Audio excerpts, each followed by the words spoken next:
इतक्या दिवस तुम्ही मला बोलवत नव्हतात,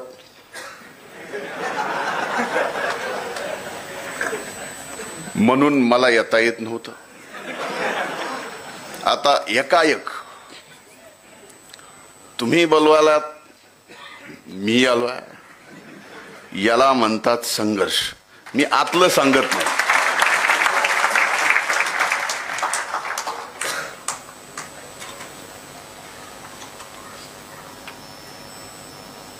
संघर्ष काय असतो? जीवनातला संघर्ष डोळ्यासमोर मी स्वर्गीय मुंडे साहेबांचा पाहिला. या समाजाचा पाहिला, अनेक समाजाचा पाहिला. आणि इथून ज्यावेळेस मी सिंहावलोकन करतो स्वतःच, तो जीवनाचा प्रवास आठवल्यानंतर आत्ता सुद्धा माझ्या अंगावरती शहारे येतात.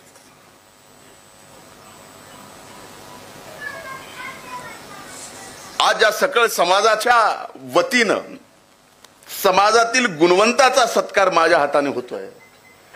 माईच्या आणि त्या समाजाने मला किती शिव्या दिल्यात हे मला माहिती आहे.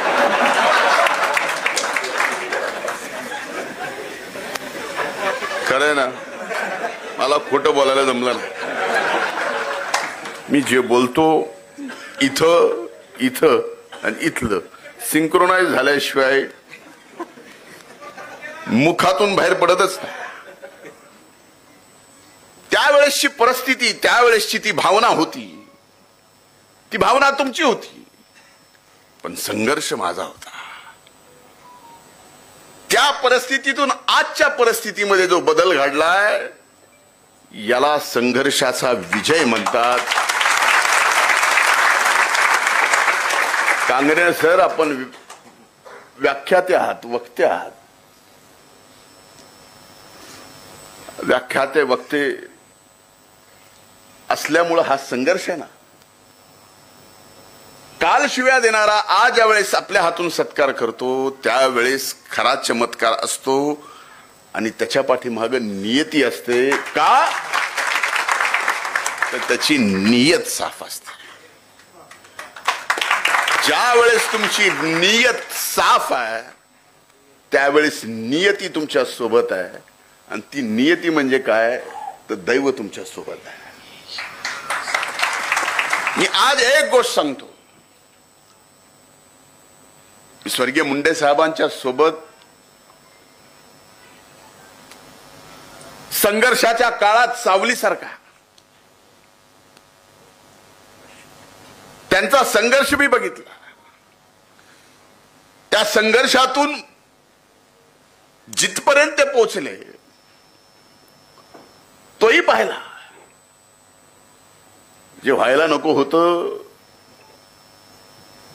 आईसाहेब आपण म्हणलात ते झालं. पण कधी कधी वाटतं की साहेबांची सुद्धा एवढी दूरदृष्टी होती की त्यावेळेस मला जर बाजूला केलं नसतं ते एका मंत्रिमंडळात बहीण आणि भाऊ मंत्री झाले नसते.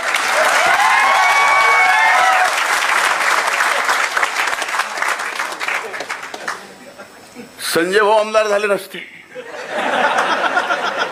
म्हणून मला माझ्या माय म्हणजे माझ्या आजी एक गोष्ट सांगायच्या. मी एक दोन भाषणात सांगितलेली आहे, देव करतो ते भल्यासाठी. ती गोष्ट सांगणार नाही, पाहिजेच असेल तर कुठलं तरी एखादं भाषण आहे त्यात आहे पाहिजे, पण देव करतो ते भल्यासाठी. आज जे काही माझ्यासोबत झालं, मी राजकीय जीवनात आहे, मी ते कधीही स्वीकारेल. चांगलं स्वीकारील, वाईट स्वीकारील, टीका स्वीकारील, शिव्या स्वीकारील. का तर मी राजकारणात आणि समाजकारणात आहे. लोकशाहीमध्ये हा टीका करायचा कुणालाही अधिकार आहे. मला करावं, व्यक्ती म्हणून धनंजय मुंडेला करावं. जर धनंजय मुंडे चुकलाय तर त्याला कधीच माफ करू नये, प्रत्येकाने करावं.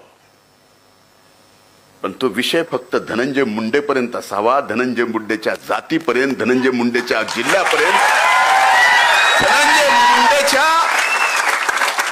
आई बापापर्यंत, त्याच्या मुलाबाळापर्यंत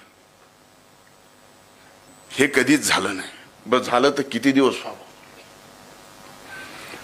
जगाच्या पाठीवर एखाद्या व्यक्तीचं मीडिया ट्रायल माझं सोडून द्या, पण माझ्या सहित जात, माझ्या सहित इतर समाज, माझ्या सहित जिल्हा एवढा बदनाम. आणि एक दिवस नाही, 2 दिवस नाही, 200 दिवस, 200 दिवस या जगाच्या पातळीवर कुठल्याही एखाद्या घटनेची, त्या घटनेतून व्यक्तीची, त्या व्यक्तीच्या जिल्ह्याची, आणि तो व्यक्ती ज्या जातीत जन्माला आलाय त्या जातीची बदनामी 200 दिवस मीडिया ट्रायल मध्ये कधीच कुणी केली नाही. ती मी सहन केलंय. आणि त्या 200 दिवसात 2दा मरता मरता वाचलोय तुमच्या सगळ्यांच्या आशीर्वादामुळं. आणि ही गोष्ट फक्त डॉक्टर लहाने साहेबांना माहिती, दुसरं कुणालाही माहिती.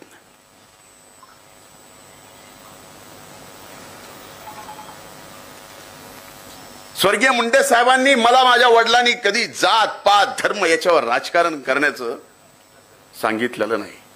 आजही समाजाच्या समोर बोलतोय, जात पात धर्म मी जोपर्यंत समाजकारणात आहे, राजकारणात आहे, मला करता येणार नाही.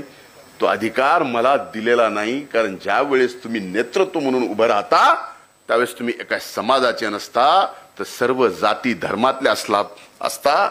पण ज्या समाजात जन्माला आला त्याचा अभिमान मात्र असावा लागतो, ते नक्कीच.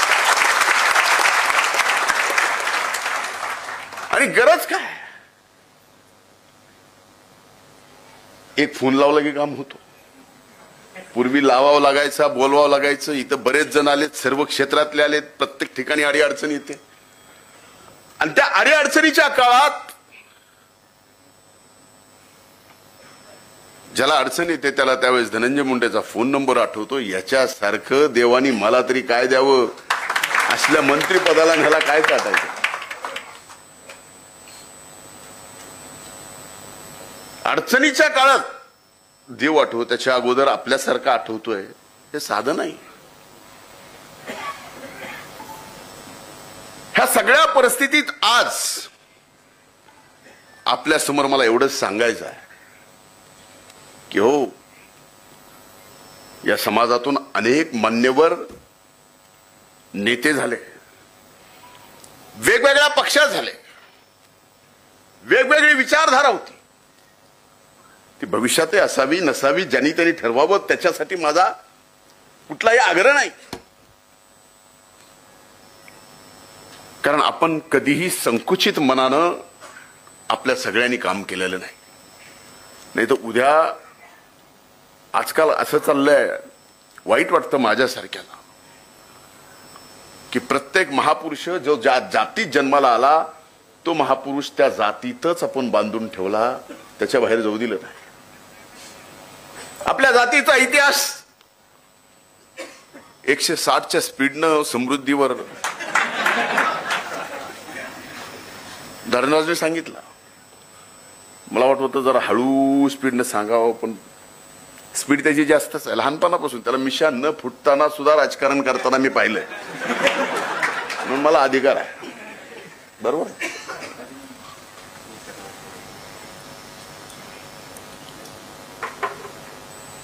फार मोठा इतिहास आहे. महाराणा प्रतापापासून सांगितलं तर युगपुरुष छत्रपती शिवाजी महाराजापासून आपण सांगितलं. आपलं काम राबायचंय, आपलं काम छत्रपती शिवाजी महाराजांच्या इतिहासात सुद्धा महाराजासाठी गडावर अन्नधान्य, खांद्यावर गाडीवर याच्यावर पुरवणारा समाज कुठला, तर हा समाज आहे. त्या काळातही रयतेच्या राज्यात, ज्याला आपण स्वराज्य म्हणतो छत्रपती शिवाजी महाराजाचं, त्या काळातही या समाजाला सन्मान होता. पण आज का म्हणून कुणी या समाजाला सन्मानहीन करावं याचं मात्र मला दुःख होतं. म्हणून आज मी या व्यासपीठावर आहे. अरे दोष एका व्यक्तीचा असेल त्याला द्या, त्याला फाशी द्या, पण त्या आधारावर सगळ्या समाजाला दोषी ठरवणं इंग्रजाच्या काळात होतं. सुशीलाताई, इतिहास तुम्ही बराच VP सिंगांच्या अगोदरपासून सांगितला, गांधीजींचं, आंबेडकर साहेबांचं आपण सांगितलं.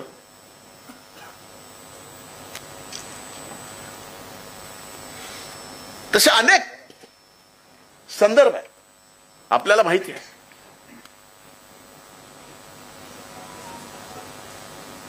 पण आज हे सांगत असताना मी आपल्याला एवढंच सांगतो, मी या 200 दिवसात काय शिकलो,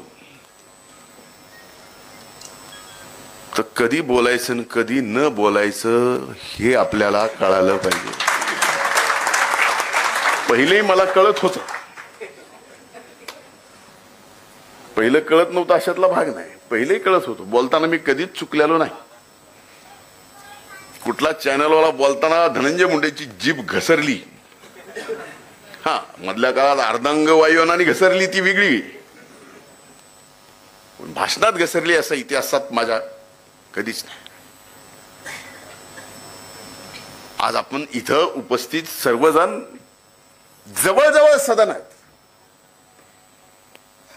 आपल्यापैकी इथं आलेल्या 90% माणूस इन्कम टॅक्स भरणार आहे, 10% नाही. मान्य करता? पण इथं नाही. आणि आज ऊसाच्या फळावर ऊस सोडतोय तो 80% समाज आज तिथं आहे. आणि खरी आपल्या सुबत्तेची गरज, त्यांना जीवन जगण्यासाठी थोडी बहुत आधार आपण सर्वांनी करण्याची गरज आम्ही तर रोजच करतोय. आमच्या वडिलांनी सांगितलंय, इकडलं इकडं कळू द्यायचं नाही आणि इकडलं इकडं कळू द्यायचं नाही. वारकरी संप्रदायातील महंत तिथं बसलेले आहेत, ते सांगतात चांगलं केलेलं डाव्या हाताने उजव्या हाताला कळू द्यायचं नसतं.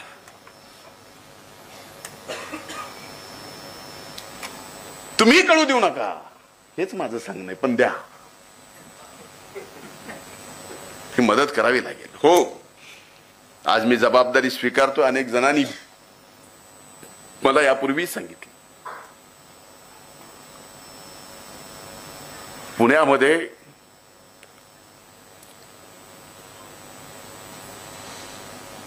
महंत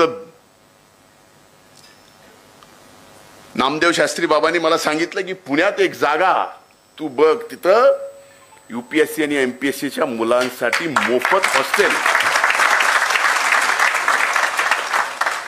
पुणे आणि संभाजीनगर येणाऱ्या वर्षात जागा उपलब्ध करून, मागून नाही,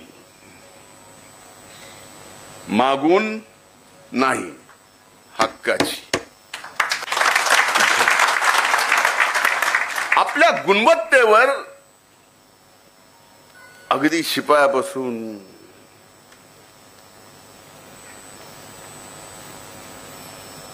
आता बघा योगायोग कसा असतो. मी मंत्री आणि माझे प्रधान सचिव भांगे साहेब, मला उदाहरण द्यायचं आहे. अनेक माध्यम इथं आहेत. ताई तुम्ही बोललात, पण ज्या वेळेस कुंडींचा GR काढायचा होता मी त्या समर्थनात होतो. भांगे साहेब तर GR ड्राफ्ट करत होते. मराठा समाजाला जास्तीत जास्त आरक्षण मिळावं याचा ड्राफ्ट, आज अभिमान वाटतो सांगायला, सचिव म्हणून भांगे साहेबांनी केला. आणि त्या समितीचे तुम्ही अध्यक्ष सुद्धा होतात भांगे साहेब.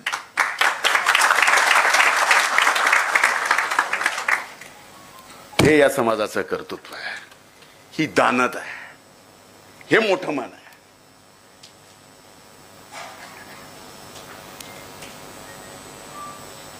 पण आज ह्या सगळ्या परिस्थितीत आपल्याकडे असं आपल्याकडे तसं बघितलं जातं, बोललं जातं. बोलू द्या, काय खा, तर अशा परिस्थितीत फक्त दम खा.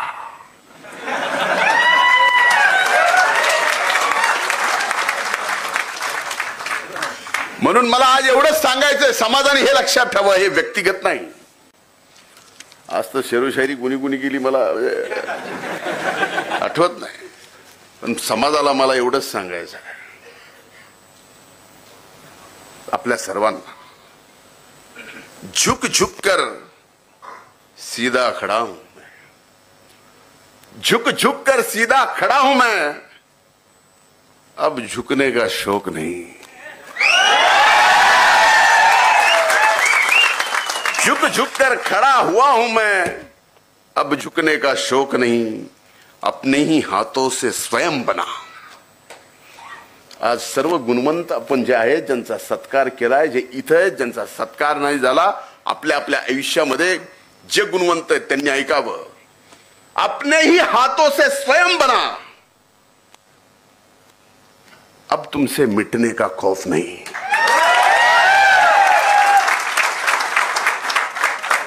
अब तुमसे मिटने का खौफ नहीं. तुम हालातों की भट्टी में जब जब मुझे डालोगे, तुम हालातों की भट्टी में तुम जब जब मुझे झोंकोगे, तब तब कर कर सोना ही निखरूंगा मैं. तापून तापून आपण सोनच होणार आहे, त्याच्यामुळे काळजी करायची. पण एक आपण वंचित मधले किंचित आहोत, कळलं? आणि वंचित मधले किंचित असून एवढ्या एवढ्या मोठ्या मोठ्या पदावर जाताना बऱ्याच जणाला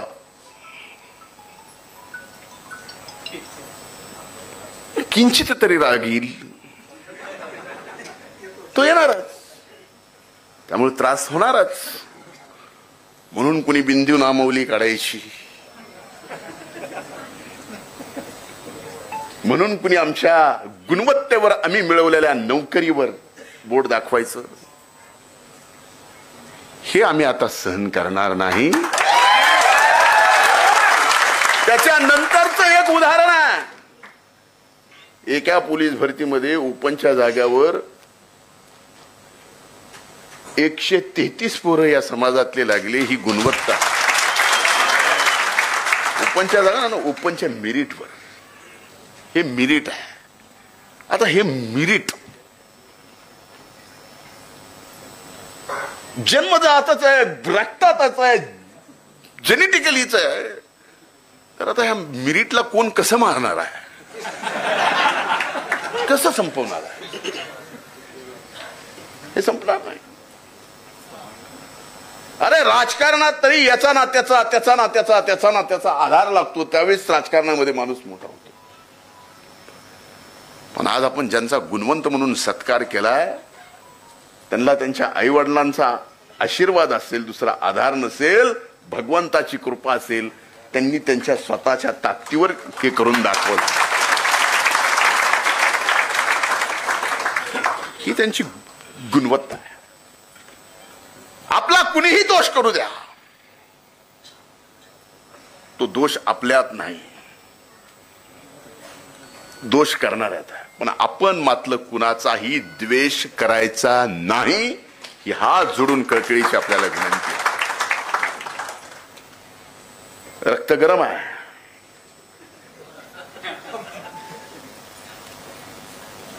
लेकिन कब गरम और कब नरम करना, ये यहां से सोचना पड़ेगा.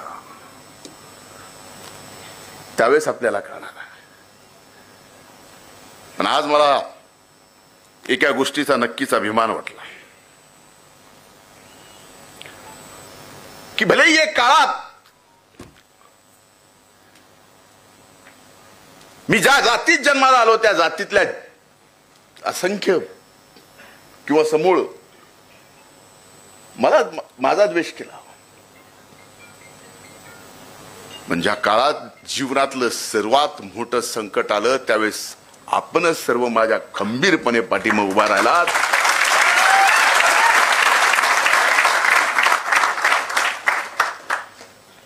हा तुमचा माझा संघर्षाचा विजय तो अभी बाकी है.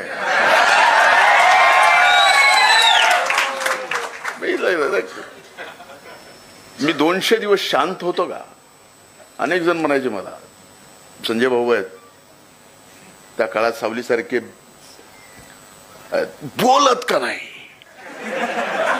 काहीच खरं नाही, काही उठून आरोप करायला बोलत का नाही. म्हणलं ज्याला ज्याला जे जे बोलायचंय ते बोलू द्या, मी बोलणार नाही. जे जे काढायचं काढू द्या, मी त्याच्यावर स्पष्टीकरण देणार नाही. मीडियावाले माझे मित्र सुद्धा मला म्हणले की हे काय चाललंय, तू का प्रतिक्रिया देत नाहीस. म्हणलं जी क्रिया मी केलेलीच नाही त्याची प्रतिक्रिया मी देत.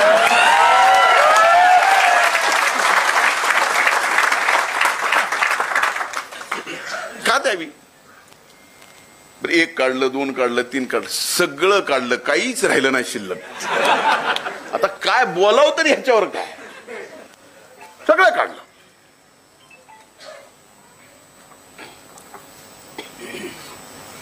पण काढून काढून दम त्यांचा निघाला, पण मी मात्र हे सगळं का काढलं. कारण मी एका प्रतिक्रियेचं जर एक उत्तर दिलं असतं तर त्या उत्तरातून 1000 प्रश्न अनेकांना विचारायला झाली असती. म्हणून मी बोललो नाही, संयम ठेवला. आणि ज्यावेळेस नियत साफ असते, नियती तुमच्या सोबत असते. हे पुन्हा एकदा उदाहरण, माझ्यावर कृषी विभागाचा मंत्री असताना आरोप केले ना, मी ह्याव केलं, मी त्याव केलं, मी डबल, मी अरे मी नाही, गप होतो. नियतीनं, न्याय व्यवस्थेनं न्याय दिला. आणि ज्यांनी कटकारस्थान माझ्या विरोधात केलं त्याच्या विरोधातच ₹1,00,000 दंड. सत्य परेशान हो सकता है, पराजित नहीं.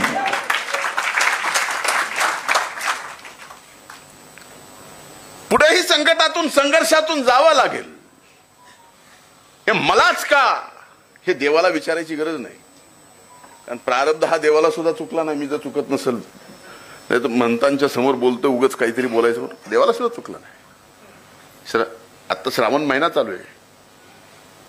काही साहेब काय शिवशंकराला प्रारब्ध चुकला नाही, चुकला. त्यांच्या हातूनही त्यांच्या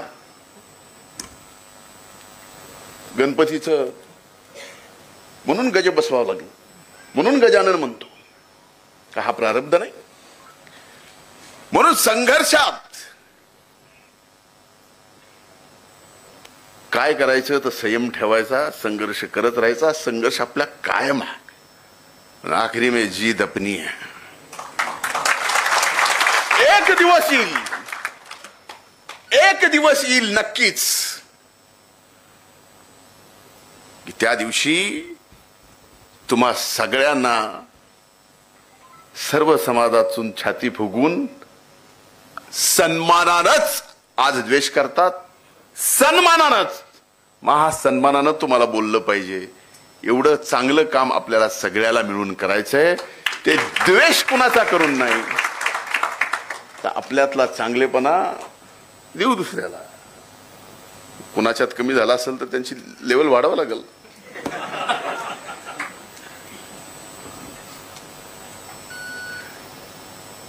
मला अनेक जण माझे मित्र म्हणले की तू गप्प राहिला, गप्प राहिला. म्हणलं हो, आणि कदाचित मी गप्प राहिलो असतो तर मला जे आजारपण आलं ते आलं नसतं. कारण माझा स्वभाव व्यक्त होणं आहे.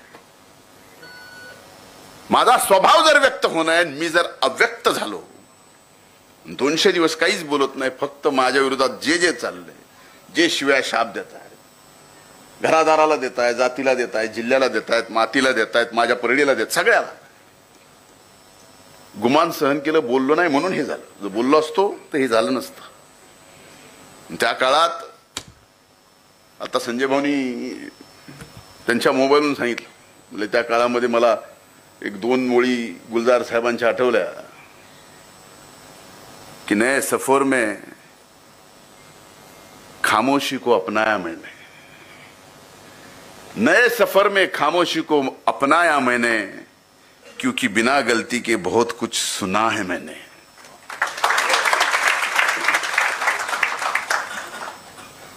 आज बघा, अनेक टॅलेंट असे ज्याला प्रोत्साहनाची, आर्थिक आधाराची,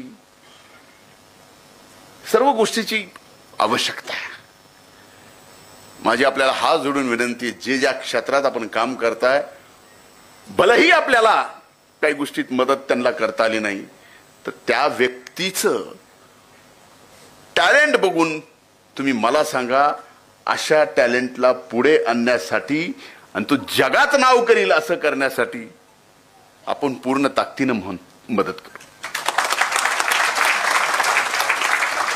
आपण संत श्रेष्ठ ऐश्वर्य संपन्न भगवान बाबांचं नाव घेतलं, वामन भाऊंचं नाव घेतलं, ही ओळख आहे आपली। पण ह्या ओळखीसाठी आपण काय करतो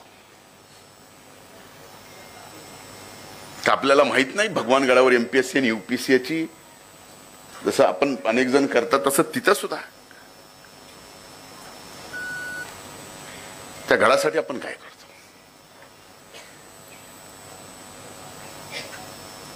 आपण शांत आहात। आजही तो गड,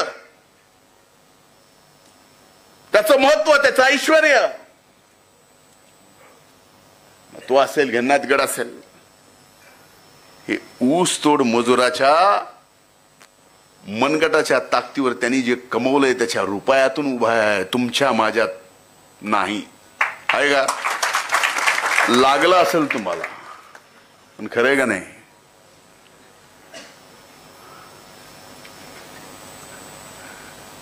म्हणून ह्या सगळ्या गोष्टीचा विचार करण्याची गरज आहे। हे बोलणं मी उचित नाही। आज अनेक जण आहेत जे ह्या सगळ्या गोष्टीत उभं करतात। धनराजला मी बऱ्याचदा ह्याला सांगत होतो, आज सूट बूट मध्ये आला म्हणून जरा थोडस मिशन होत्या, त्याला आज दाढीला डाय करावं लागते। हा प्रवास धनराज तुझा आणि माझा लहान नाही। आज पुढे आलास, पुढाकार घेऊन हे सगळं केलंस। आज ना उद्या ह्याच्याने धनू कधीच पुढे जाणार नाही। मायच्यान सांगतो, संकट कशी येतात। मी बालगंधर्वला विधानसभेच्या निवडणुकीत सगळ्या विद्यार्थ्यांच्या सोबत संवाद करायला उठलो। मी भाषणाला उठलो की एक घोषणा आली, डीएम बोलता लागली वाट, बहुत बड़ा हो रहा है क्या, बहुत खोलता है क्या। आणि त्याच दिवशी म्हणलं की ही घोषणा मला नीट करण्यासाठी का नीटनिटकी करण्यासाठी, आज कळालं। त्याच दिवशी बोललेलो, अरे ह्या वाणीवर सुद्धा आणि माझ्यावर सुद्धा कांगणे साहेब सरस्वती मातेचीच कृपा आहे। आपला लक्ष्मीचा संबंध तसा सहजासहजी नाही, जे आहे ते लोकांचं आहे, आपलं काहीच नाही। आपल्या घरावर तुळशी पात्र ठेवून चाललंय सगळं। जीवन पथ पर जो भी मिले ये भी सही वो भी सही, असं म्हणल्यासारखं आहे। कराडताई आल्यात आमच्या डॉक्टर, त्यांना माहिती आहे